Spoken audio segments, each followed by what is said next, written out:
In this final video about attracting your soulmate, we'll be taking all the endearing qualities that we have picked up from our trusted friends and family that we've reflected upon and used to examine people's perception of us and explored with some of our trusted friends how it has been used to build our confidence.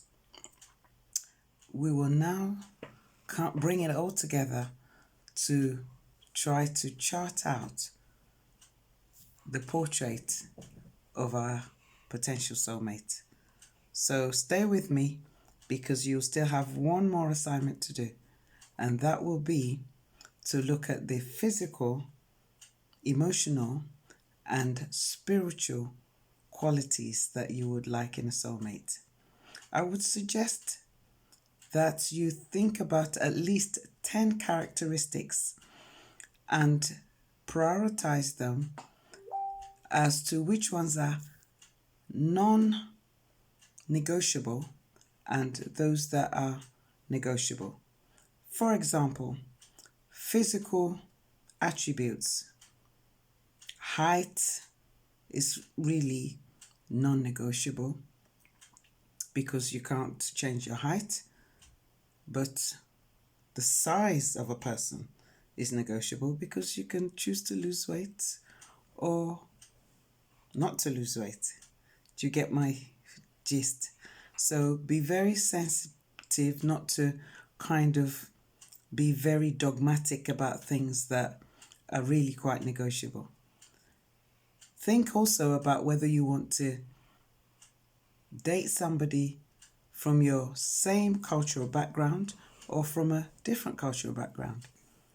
The important thing is to look at the spiritual aspects that possibly for you might be non-negotiable. So those are the things to put different things in the categories. Also, in terms of whether or not you want the same characteristics as yourself or maybe different characteristics.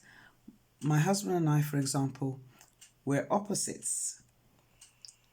And what we find is that it helps us to balance because I've taken on some of his endearing qualities and he's taken on some of mine.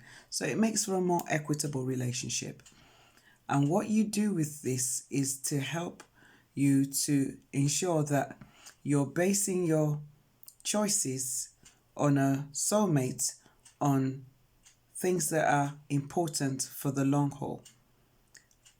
On my journey, I was very sensitive not to judge someone for what they had materially because these things can change.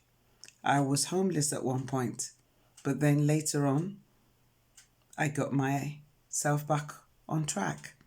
So try to avoid basing qualities on whether someone is of financial means or because of their career aspirations.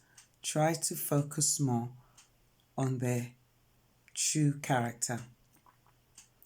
If you'd like to know more about how we now get you your soulmate and with some accountability, because I've asked you to do quite a lot that's outside of your comfort zone, then keep receiving my emails and I'll show you how.